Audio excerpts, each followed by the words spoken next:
This story of steel has humble beginnings. It's a story of a village that becomes a town, of a community that grows, endures, and opens its arms to strangers.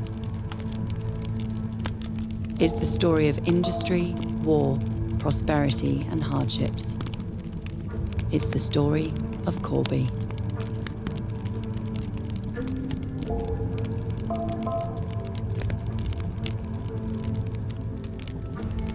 In 870, a small Viking settlement took its name from one of its own, Corby.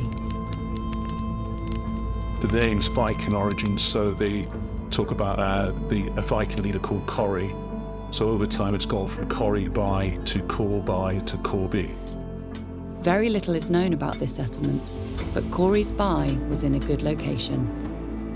Even at this early point, nearby rich iron ore deposits were being processed locally in small Viking furnaces made of clay. Corby's perfect. It's got clay soil, you have plenty of wood, there's lots of water around about, so you've got all the elements you need to produce that.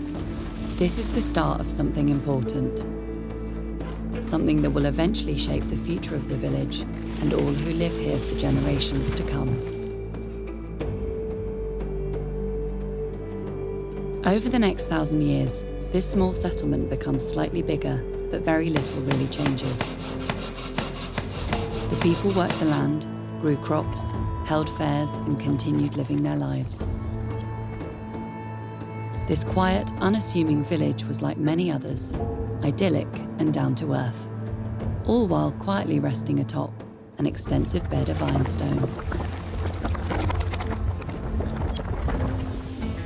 The 19th century brought with it the Industrial Revolution, and the extraction of iron ramps up.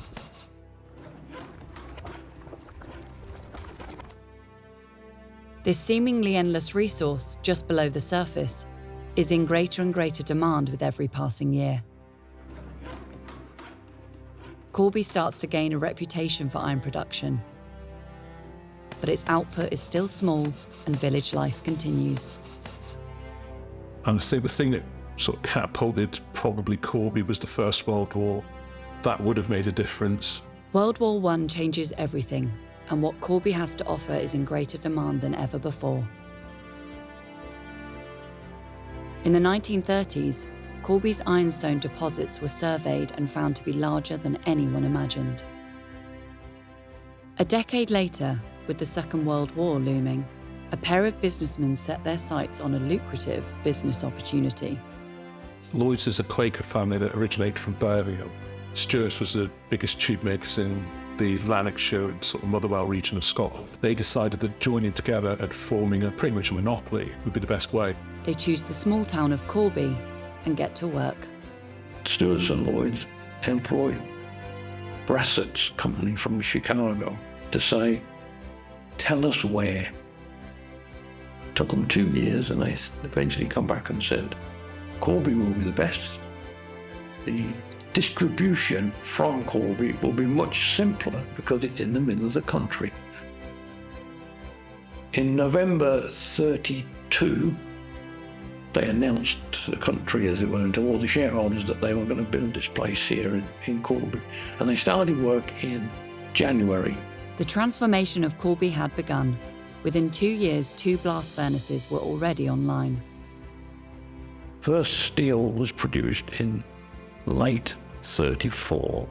The population of Corby exploded, from 1,500 to over 12,000, with many people coming from Scotland, Ireland, and various parts of England. They were later joined by workers from mainland Europe and as far as India, Pakistan, and the Caribbean. At one stage, there were 28 nationalities in this area. 28. The last place that we got workers from was Egypt. New housing was built to accommodate the influx of new workers and their families. As you came from outside of Corby coming in, you could actually see where Corby was because of the glow in the sky. This once quiet little village was now a steel town.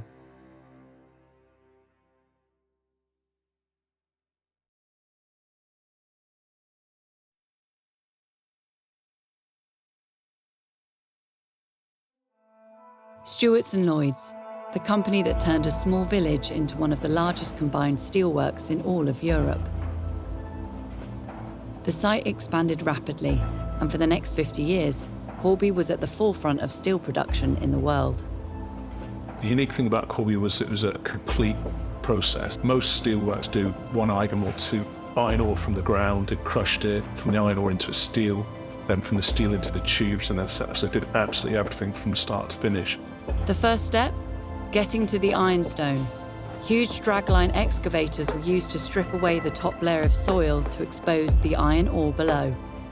I used to go up the dragline jibs, and all it was see-through steps and a handrail to hold on, and you go right up to the top of the dragline. And if you're above the cut, you could be about 250, 300 feet above the ground. So the dragliners weighed 1,800 tons each. Each bucket lifted 30 tons of soil, which then exposes the ironstone bedrock. They were assigned to a pit, and when they cleared that section, they would walk the dragline, the big feet, and it would just drag the tub along. They had a little canteen inside. You could have your tea and you go like that, and it would rock you to sleep. I'll never forget it. Once exposed, it could be extracted and moved to the works itself by rail. To run a blast furnace, you need fuel.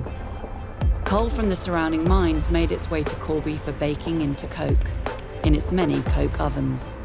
Coke was used to fire up the blast furnaces as part of their sort of heating process. So they would get the coke in there and they would be brought to a certain temperature, and then they would be kicked out by big battery charged machinery, and then they would go to the blast furnaces. I remember the first morning, and I was so frightened seeing coke coming out of the ovens, and the men would work on the top. Very, very hazardous, dirty, dangerous. The coke allowed the blast furnaces to reach incredible temperatures and stay lit for many years. The blast furnace is the heart of the steelworks. Corby had 4 of these. A blast furnace has what they call a campaign. You light it, continuously makes iron for 7 years. It was heavy. I've seen some, especially in the blast furnaces, when we used to do the lancing of the steel, and you see guys stripped to the waist with a helmet on and roasting hot. It's snowing outside, and we got bulky jackets on, and we're trying to fix up, like a compressor, for example, and that was a great experience. The furnaces reached a temperature of 1600 degrees Celsius. The goal is to liquefy the iron and separate it from everything else. And the iron becomes molten, and it falls to the bottom. The iron's taken out from the bottom, and the slag, which is the waste residue, that's tapped off higher up than the iron. At the bottom of the furnace, a plug of clay would be removed with a long iron bar, letting the molten iron escape into channels carved in sand. The molten iron flowed down there, then it went to the Bessemer or the BOC. This deadly river of iron would deposit the molten liquid in huge ladles, ready for transport around the works for further processing. We're not done yet. The raw pig iron needs more refining before it can become steel. Some of the steels that used at steelworks were used in nuclear power plants, so they had to be high quality. Inside a machine called a Bessemer converter, oxygen is pumped through the steel to burn off any impurities still remaining. And then they blasted oxygen through it and put other ingredients and make it steel. This pure molten steel is poured into molds and made into ingots. Hot molten metal would go into the ingots, and then it would be used in the heavy mill, so they had to transfer everything by rail everywhere. From here, some steel would be exported, but the Corby works didn't stop there. Corby's vast tube works could produce steel tubing for a huge range of applications on a massive scale. This is what made Corby so unique. The combined nature of the works allowed for highly specialised and superior quality steel production. At all stages of the process, the work was hard and dangerous, with long hours and little in the way of protective gear. If you lost a toe, you used to get a small golden boot as a present. And if you lost part of your body, you used to get a tie. Tubing from Corby was turned into ammunition and weaponry during World War II. And when the government needed specialised steel for a top-secret undersea oil pipeline named Project Pluto, Corby had the skills and infrastructure to make it happen. Architecture, engineering, and even household products all use steel from the works at Corby. But the changing political and industrial landscapes of 1970s Britain would eventually mean big changes for the steel town.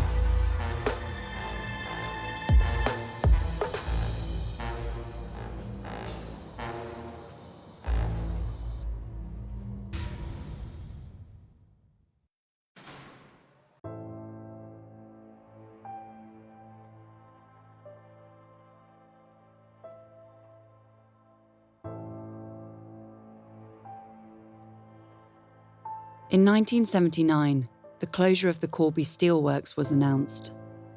Knowing what it would mean for the town, the people of Corby fought to keep it alive. The campaign had to be made to keep Corby open.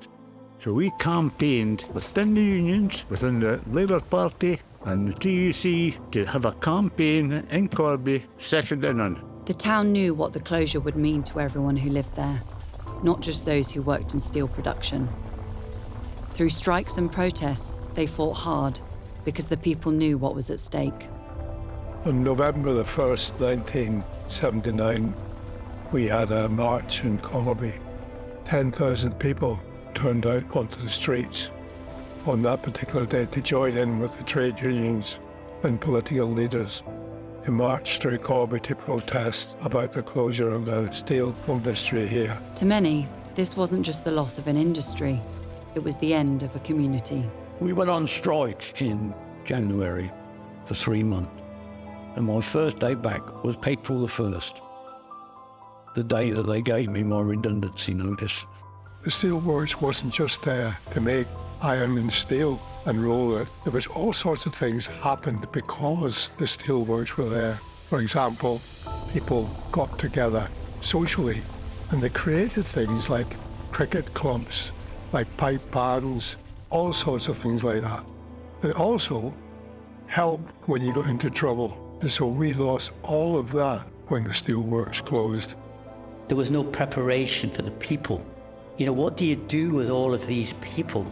You can't just throw them onto the scrap heap, which is effectively what they did. While the tube works would remain, steel production ceased in 1980. Mass unemployment was inevitable, and Corby watched as the once mighty steelworks were demolished, one piece at a time. Just as I graduated in 1981, the steelworks shut down. Speaking personally, I can only say that it was like someone had died in the family. Everyone that you were working with and had, in effect, grown up with, most of which I never saw ever again. It was a very, very hard time. 12,000 people were made unemployed like that. It was a strange experience because I was in the steel side when it closed in 1980, so I was halfway through my apprenticeship. Very traumatic, but it made us all grow as people. I'm a different person now than I was before the work shut down. And while the industry that defined Corby never totally left the town, the scale of what was lost was felt for decades to come. A community needed to redefine itself, forge itself into something new. You ask anyone in Corby what they think of the Corby people, and they'll tell you that they're the best in the country, most generous. Because they do anything that happens, they all throw it in. You know, people from Corby have a brilliant sense of humour. You know, they just see the funny side of everything. I think the best thing that I took for there was the friendships that I got while I worked there. It's a great place to work and meet people. I persuaded my husband that he had a brain. He had to fight very hard to get on the course, which he did, and he became an accountant. One of the best things I loved doing was working with a local college. We would teach people new skills, computer skills we should all have nowadays. So the way to take people in was to run basic computer lessons themselves. It wasn't just the guys that worked in there that was getting the new skills. They were bringing their families with them too, their kids or their parents and stuff. So we did a fantastic community work there for a few years while I worked down there. We have people coming up now from London. They can't believe what a lovely town it is. It's become buoyant again, and I think people are really appreciating all of the green and the loveliness around the town and the friendliness of people, of course. Today, very little evidence of the works remains. While steel production may have ceased in Corby, its legacy remains in the people. I think the people of Corby want to do things on people of Corby's terms. I mean, they are a very different breed of people from others. You know, strong, determined, learnt from experience. And I think they've just got the right balance of sense of what's important and really strong sense of community and family. When I'm feeling a little bit down, I go for a walk in Corby. I come out of the village and I'll go for all the places that I grew up in, down the West Glebe, or go down the old village, and I'll just walk and I feel happier. That's what Corby means to me. Corby refused to be defined by its decline, embarking on a journey of renewal. Today, as the first-hand memories of the works fade, Corby's industrial spirit lives on through a redefined community, honouring its heritage while embracing the future. In this way, Corby stands as a testament to the enduring strength of its people and the power of adaptation in the face of adversity. This town will always be made of steel.